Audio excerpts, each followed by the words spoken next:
National commission for allied and health care professionals के site से अभी रिसेंटली एक नोटिस रिलीज़ की गई है, जिसके अकॉर्डिंग ईयर 2026 में अगर आप पैरामेडिकल या फिर बीएससी नर्सिंग कोर्स में एडमिशन लेना चाहते हैं तो उसके लिए आपको नीट 2026 में अपीयर होना मैंडेटरी है। तो पहले जो बच्चे स्टेट लेवल के एग्ज़ाम के लिए प्रिपरेशन करते थे, अब उनको सडनली नीट के लिए प्रिपेयर करने के लिए बोला जा रहा है। तो ये न्यूज़ आने से बहुत सारे स्टूडेंट्स का जो ये प्रिपरेशन कंटिन्यूटी बनी हुई थी, प्रिपरेटरी कंटिन्यूटी बनी हुई थी, वो बहुत हद तक ब्रेक हो गई है। तो नीट की बात सुनते ही अगर आपके भी रातों की नींद उड़ गई है और आपको समझ नहीं आ रहा कि नीट देने से क्या एडवांटेजेस हैं, क्या डिसएडवांटेजेस हैं, तो ये सारे डाउट्स को आज के इस वीडियो में मैं क्लियर करने वाली हूँ। तो make sure to subscribe and click on the bell icon, क्योंकि इस चैनल पे बीएससी नर्सिंग से रिलेटेड आपको हमेशा useful videos as well as NEET, allied health care sciences के स्टूडेंट्स के लिए यूज़फुल वीडियोज़ मैं टाइम टू टाइम अपलोड करती रहती हूँ। तो इसलिए चैनल को सब्सक्राइब करके बेल आइकन पर ज़रूर क्लिक कर लीजिए और इस वीडियो को एंड तक देखिएगा, क्योंकि नीट से रिगार्डिंग बीएससी नर्सिंग और एलाइड हेल्थ कोर्सेज में एडमिशन को लेकर के जो भी आपका डाउट है वो सारा डाउट आज इस वीडियो में क्लियर हो जाएगा। So hey everyone, welcome to the channel, it's me Aakriti Singh. तो जैसा कि अभी मैंने आपको बता दिया है कि आज के वीडियो में हम डिस्कस करने वाले हैं कि नीट के थ्रू बीएससी नर्सिंग और पैरामेडिकल कोर्सेज में एडमिशन को लेकर के स्टूडेंट्स के लिए क्या एडवांटेजेस हैं और क्या डिसएडवांटेजेस हैं, हम ये डिस्कस करने वाले हैं। तो सबसे पहले हम डिस्कस करते हैं कि BSc nursing and paramedical through NEET इससे आपको क्या एडवांटेज मिलेंगे। उसके बाद हम डिस्कस करेंगे कि उसके क्या डिसएडवांटेज हैं और उस डिसएडवांटेज से आपको कैसे कोप अप करना है। तो अभी के लिए सारी टेंशन को साइड करके सबसे पहले हम ये देख लेते हैं कि अगर आप नीट के थ्रू बीएससी नर्सिंग या एलाइड हेल्थ साइंसेज के किसी भी कोर्स में एडमिशन लेते हो तो आपके लिए क्या एडवांटेजेस हैं। ओके, सो मेरे अकॉर्डिंग अगर एडवांटेजेस की बात करें तो अगर आप बीएससी नर्सिंग में एडमिशन नीट के थ्रू ले रहे हो या किसी भी पैरामेडिकल कोर्स में, तो उसका जो सबसे पहला और सबसे बड़ा एडवांटेज है वो ये है कि अब आपके पास एक स्पेसिफाइड सिलेबस है। हाँ जी, नीट का सिलेबस बिल्कुल ही स्पेसिफाइड होता है। वो बात अलग है कि टाइम टू टाइम एनसीईआरटी के साइड से और एनटीए के साइड से कुछ ना कुछ चेंजेस उसमें लाए जाते हैं, बट वो चेंजेस जो भी होता है क्लास 11th और क्लास 12th की एनसीईआरटी के विद इन ही होता है। आपका सब्जेक्ट बिल्कुल क्लियर होता है कि नीट में आपको सिर्फ और सिर्फ 3 सब्जेक्ट पर ही फोकस करने होते हैं, that is physics, chemistry and biology of class 11th and class 12। इसके अलावा एक चीज़ और भी क्लियर रहती है कि भाई आपको एनसीईआरटी ही पढ़ना है और क्वेश्चन प्रैक्टिस के लिए आप कोई भी प्रीवियस ईयर की एमसीक्यू बुक्स ले सकते हो। तो आपका बिल्कुल एक तरीके से ना आप कह सकते हो कि आपकी जो लिमिट्स हैं, जो बाउंड्रीज हैं, वो डिसाइडेड हो जाती है कि आपको इसी बाउंड्री में रह करके ही अपना 100% एफर्ट डालना है। तो अगर आप बीएससी नर्सिंग नीट के थ्रू दोगे आप, ठीक है, एडमिशन मतलब आपको नीट के थ्रू मिलेगा या फिर आपका एलाइड हेल्थ कोर्सेज में एडमिशन नीट के थ्रू मिलेगा, तो आप ना इस बात के डिसएडवांटेज के पीछे मत भागो, आप इस बात के एडवांटेज के पीछे भागो, जो कि अब आपके पास देखो स्पेसिफाइड सिलेबस है। तो मैं आपको यही सजेस्ट करूंगी कि इधर उधर की बातों को नज़रअंदाज करके जो भी सडन प्रेशर आया है उस चीज़ को साइड करके आप फटाफट से क्लास 11th और क्लास 12th की एनसीईआरटी लेकर के बैठ जाओ। क्लास 11th और क्लास 12th की एनसीईआरटी को एक टाइम लिमिट में डिसाइड कर लो कि आपको इस मंथ तक आपको आपका सिलेबस पूरा कंप्लीट कर लेना है एंड देन आपको इसका रिवीजन स्टार्ट करना है, ठीक है। और आपको भी पता होगा कि क्लास 11th और क्लास 12th की अगर आप एनसीईआरटी से बायोलॉजी पढ़ते हो तो वो सबसे ज़्यादा ईजीएस्ट और बेस्टेस्ट मैथड है किसी भी अंडर ग्रेजुएशन बायोलॉजी के स्ट्रीम में एडमिशन लेने के लिए। अब देखो, नीट बहुत ही टफ एग्जाम है, ऐसा बच्चों को लगता है, ठीक है, और एक्चुअल में ये है भी। तो नीट के थ्रू अब बीएससी नर्सिंग में एडमिशन होगा तो इस बात को लेकर के बच्चे बहुत डर गए कि भाई इतना टफ एग्जाम है। एलाइड कोर्सेज के बच्चे डरे हुए हैं, कितना टफ एग्जाम है। तो मैं आपको एक बात बता दूं, नीट में 650 प्लस वाला जो कंपटीशन है वो एमबीबीएस, बीएमएस, बीडीएस जैसे कोर्सेज के लिए है बेटा, ठीक है। टोटल 720 मार्क्स का आपका पेपर होता है, जिसमें से कि आप अगर 650 प्लस वाला जो कंपटीशन एरा देख रहे हो, जिसको आप कहते हो कि बहुत टफ कंपटीशन है, वो एमबीबीएस, बीएमएस, बीडीएस, बीएचएमएस इन सारे स्टूडेंट्स के लिए, ठीक है, जो डॉक्टर बनने का सपना देख रहे हैं। आपको नीट के थ्रू बीएससी नर्सिंग में अगर एडमिशन लेना है या फिर एलाइड कोर्सेज में एडमिशन लेना है तो आपका टारगेट 500 to 550 रहना चाहिए, ठीक है। और नीट में 500 से 550 मार्क्स आप आराम से 3 महीने के प्रिपरेशन में ला सकते हो अगर आप डेडिकेटेड होकर के एक प्रॉपर स्ट्रैटेजी बना के पढ़ाई करते हो तो आप नीट 2026 में ईजिली 3 से 4 मंथ की आप कह सकते हो कि 100% डेडिकेटेड वाले प्रिपरेशन की हेल्प से आप ईजिली 500 to 550 मार्क्स स्कोर कर लोगे। और अगर आप इतना स्कोर ले आते हो तो आई एम श्योर, ये मेरी गारंटी है कि आपको पीएससी नर्सिंग का अच्छा से अच्छा कॉलेज इस मार्क्स पे मिल जाएगा। एज वेल एज अगर आप अलाइड हेल्थ केयर फील्ड में जाना चाहते हो, पैरामेडिकल कोर्सेज की बात कर रहे हो, तो भाई आपका तो अगर 400 समथिंग भी रहेगा मार्क्स तो भी मुझे लगता है कि उस रेंज में भी आपको अच्छे कॉलेजेस मिल जाएंगे। तो अब जैसे मैं कह रही हूँ कि 3 से 3.5 मंथ में की अच्छी प्रिपरेशन से आप इजीली 500 से 550 नीट में स्कोर कर सकते हो।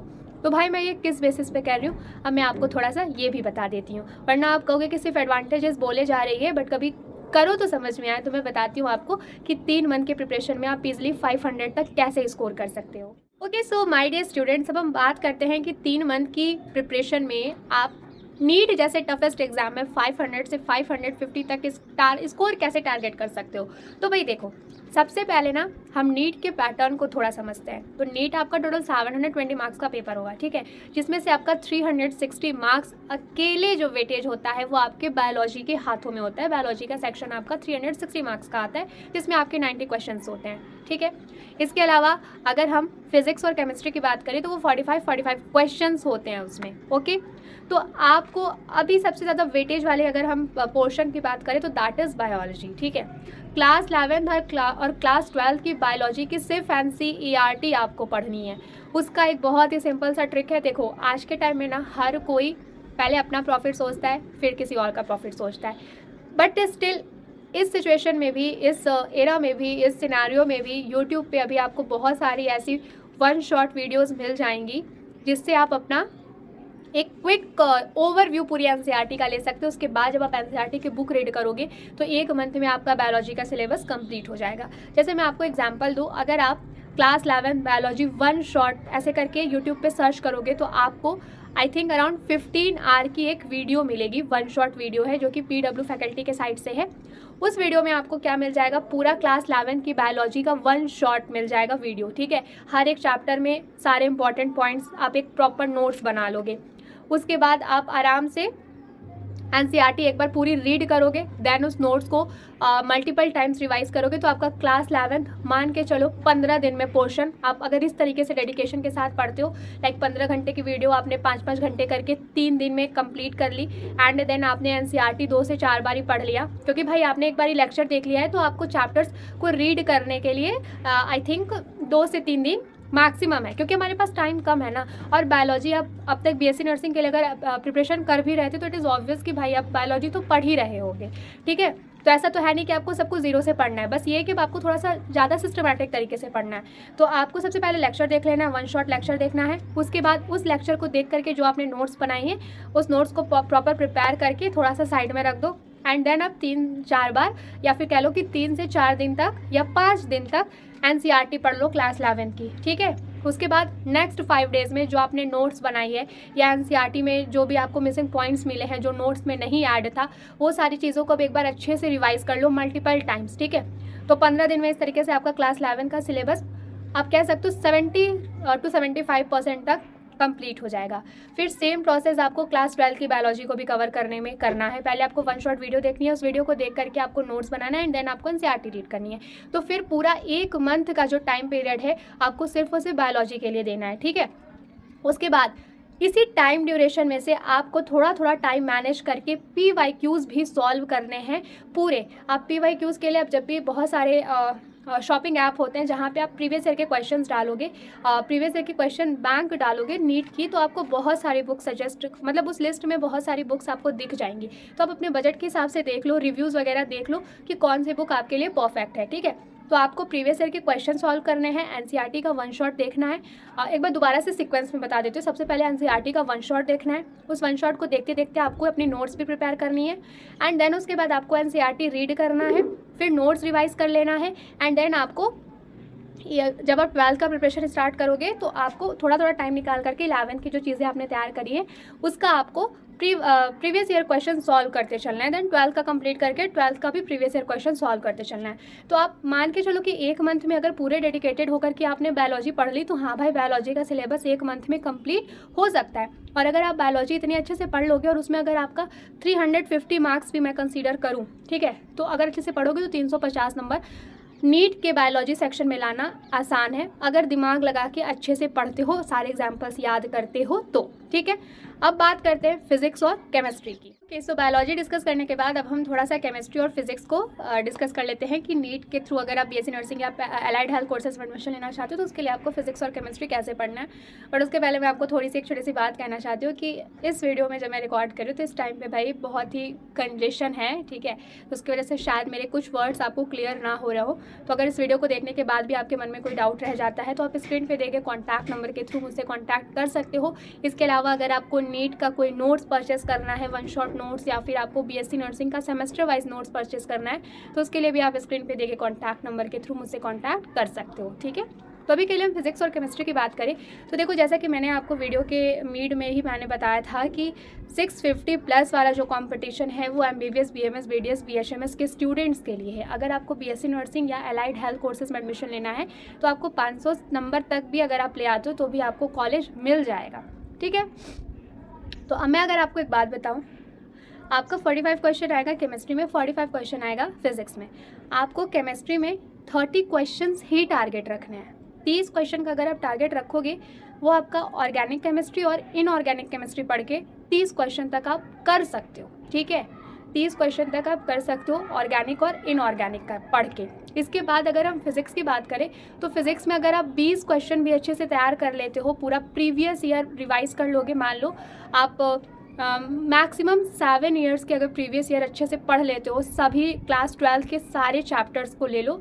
ठीक है, 11 का आपको कुछ इजी वाले चैप्टर सेलेक्ट करो, जैसे कि आपका मोशन चैप्टर है, ठीक है, यूनिट एंड डायमेंशन, मोशन, और क्लास 12 का पूरा चैप्टर का पिछले 7 साल का प्रीवियस ईयर क्वेश्चन सॉल्व कर लो। ठीक है, इससे आपके नीट के कुछ नहीं तो 20 क्वेश्चन तो आप इजीली फिजिक्स के सॉल्व कर ही लोगे अगर आप अच्छे से 2 महीने की प्रिपरेशन करते हो। अपना ये फैब और मार्च, केमिस्ट्री और फिजिक्स के लिए फैब और मार्च, भाई 2 महीने का प्रॉपर टाइम लेकर के फिजिक्स और केमिस्ट्री पढ़ो। ठीक है, केमिस्ट्री में आपको क्या करना है, वन शॉट वीडियोस देखनी है और प्रीवियस ईयर के क्वेश्चन सॉल्व करने हैं। और इनऑर्गेनिक के लिए आपको एनसीईआरटी पढ़नी ही पढ़नी है। ऑर्गेनिक के लिए जस्ट वन शॉट वीडियोस देखो, नोट्स बनाओ और प्रीवियस ईयर के क्वेश्चन सॉल्व कर लो। 7 ईयर्स के, मैक्सिमम 7 to 8 ईयर्स के प्रीवियस ईयर क्वेश्चन। फिजिक्स के लिए आपको चैप्टर सेलेक्ट करना है, unit and dimension, motion, class 11 के पोर्शन और क्लास 12 के पोर्शन से ट्राई करो कि आप सारा जितना भी चैप्टर है उन सारे चैप्टर्स का पिछले 7 साल का प्रीवियस ईयर क्वेश्चन सॉल्व कर लो, फॉर्मूला बेस्ड क्वेश्चन। तो कुछ इस तरीके से दिमाग लगा के इंपॉर्टेंट क्वेश्चंस पढ़ लोगे, उसकी अच्छे से प्रैक्टिस कर लोगे, फॉर्मूला याद कर लोगे ना, तो आप नीट में भाई 350 अराउंड आप बायोलॉजी के सेक्शन से अपना सिक्योर कर ले रहे हो। ठीक है, केमिस्ट्री में आप 30 मार्क्स अगर आप 30 क्वेश्चंस अगर आप सिक्योर करते हो तो उस हिसाब से आपके अराउंड 120 नंबर में मान के चल रहे हो। मान लो थोड़ा बहुत नेगेटिव जाएगा तो भी भाई 100 नंबर आप केमिस्ट्री में ले आओ, 100 नंबर आप फिजिक्स में भी अगर ले आ रहे हो। ठीक है, 25 क्वेश्चन मान लो अगर आपने फिजिक्स में किसी तरह से कर लिया तो 100 नंबर अगर फिजिक्स में ले आए, 100 नंबर अगर आपने किसी भी तरीके से करके केमिस्ट्री में ले आया और फिर आप नीट में 300 तक, 320, 330 तक अगर आ रहे हो तो आराम से आपके 500, 520, 530 मार्क्स तक आ जाएंगे। और इतने में आपको अच्छा सा बीएससी नर्सिंग का कॉलेज भी मिल जाएगा और एज वेल एज आपको जो भी आपको पैरामेडिकल में जो भी बैचलर डिग्री चाहिए, डिप्लोमा चाहिए, जो भी कोर्स में एडमिशन चाहिए भाई वो कोर्स भी आपको मिल जाएगा। You just need to make one specific strategy and you have to study with 100% full dedication। पूरे डेडिकेशन के साथ एक प्रॉपर स्ट्रैटेजी के साथ अगर पढ़ाई करोगे तो अभी आपके पास पूरा जैन है, पूरा फैब है, पूरा मार्च है, पूरा अप्रैल है, भाई 4 मंथ का टाइम है जिसमें से 3 मंथ सिलेबस कंप्लीट करने में जी जान लगा दो, 1 मंथ आप अपना रिवीजन में लगा दो। BSc nursing, allied health sciences का कोई भी कोर्स में आपको इजीली एडमिशन नीट के थ्रू मिल जाएगा।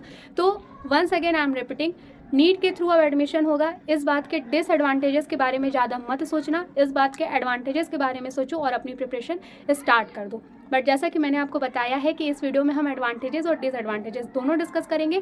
तो एडवांटेजेस डिस्कस करने के बाद अब मैं थोड़ा सा इसका डिसएडवांटेज आपको बता दे रही हूँ, बट ये भी कह रही हूँ कि डिसएडवांटेज पे आपको फोकस करने की कोई ज़रूरत नहीं है। तो nursing and paramedical through NEET के एडवांटेजेस डिस्कस करने के बाद अब डिस्कस करते हैं कि इसके डिसएडवांटेजेस क्या हैं। तो भाई देखो, डिसएडवांटेजेस बहुत ज़्यादा तो नहीं, बट हाँ, पहले जहाँ स्टूडेंट्स को आप कह सकते हो कि एक बहुत सारे एग्ज़ाम्स का चांस मिल जाता था, वो अपने स्टेट का भी एग्ज़ाम दे सकते थे, किसी ऑटोनॉमस यूनिवर्सिटी का भी एग्ज़ाम दे सकते थे और किसी अदर स्टेट का भी एग्ज़ाम दे करके कहीं ना कहीं उनको कॉलेज मिलने का चांसेस होता था। बट अब क्या है, उनके पास एक ही चांस रहेगा, दैट इज़ नीट। अगर नीट के थ्रू ही उनको एडमिशन लेना है तो लेना होगा, अदरवाइज़ उनके पास अदर एग्ज़ाम्स का ऑप्शन नहीं रहेगा। तो मेरे हिसाब से सिर्फ यही एक डिसएडवांटेज है कि जहां बच्चे पहले अपने स्टेट का एग्ज़ाम दे सकते थे, बहुत सारी ऐसी प्राइवेट ऑटोनॉमस यूनिवर्सिटीज़ होती थी जो अपना सेल्फ एग्ज़ाम कंडक्ट कराती थी, उस एग्ज़ाम के थ्रू भी बच्चे बीएससी नर्सिंग और पैरामेडिकल कोर्सेज में एडमिशन ले सकते थे। इसके अलावा अदर स्टेट के जो भी नेशनल लेवल के एग्ज़ाम्स होते थे, अदर स्टेट में जो एग्ज़ाम होते थे उसमें भी बच्चे पार्टिसिपेट कर सकते थे। तो उनके पास जितने नंबर ऑफ़ एग्ज़ाम्स का ऑप्शन था, उतने नंबर ऑफ़ कॉलेजेस और उतने नंबर ऑफ़ अपॉर्चुनिटीज़ का ऑप्शन था। बट अब सिर्फ एक एग्ज़ाम हो गया है, दैट इज़ नीट। तो इससे डिसएडवांटेज ये हुआ है कि बच्चे को एक ही चांस मिलेगा। अगर उसी एग्ज़ाम के स्कोर के बेसिस पे उसे कॉलेज मिला तो वेल एंड गुड, अगर नहीं मिला तो उसके पास और कोई अदर ऑप्शन नहीं होगा। तो मेरे हिसाब से यही एक डिसएडवांटेज है। बट हम डिसएडवांटेज के बारे में अगर सोचेंगे तो आई थिंक जो प्रिपरेशन का आप कह सकते हो ना कि डेडिकेशन है और प्रिपरेशन जो मैंने आपको इतनी सारी स्ट्रैटेजीज़ बताई हैं, आई थिंक आपको उस स्ट्रैटेजी पे फोकस करना चाहिए और अपने प्रिपरेशन पे फोकस करना चाहिए, क्योंकि अब जो है वो है, हमको उसी में एडजस्ट होकर के अपने लिए एक कॉलेज के एक सीट ग्रैब करनी है। डजंट मैटर एग्ज़ाम कितना टफ है, कितने नंबर ऑफ़ स्टूडेंट अपीयर हो रहे हैं। तो भाई डिसएडवांटेजेस को साइड करो, नीट पे फोकस करो, अच्छे स्कोर लाने पे फोकस करो, जिससे अपने लिए आप एक अच्छी सीट सिक्योर कर सको। Okay, so this is all about today's video. I hope आपको एडवांटेजेस और डिसएडवांटेजेस दोनों ही समझ में आए होंगे। एट लास्ट, अगर आपको कोई भी नोट्स परचेस करनी है, चाहे बीएससी नर्सिंग के सेमेस्टर वाइज नोट्स परचेस करनी हो या फिर आपको नीट प्रिपरेशन के लिए कोई भी वन शॉट नोट्स परचेस करनी हो, तो उसके लिए आप स्क्रीन पे दिए गए कॉन्टैक्ट नंबर के थ्रू मुझसे कॉन्टैक्ट कर सकते हैं। Once again thank you so much for watching this video. Channel को सब्सक्राइब करके बेल आइकन पे ज़रूर क्लिक करिएगा। हम जल्दी मिलेंगे नेक्स्ट वीडियो में।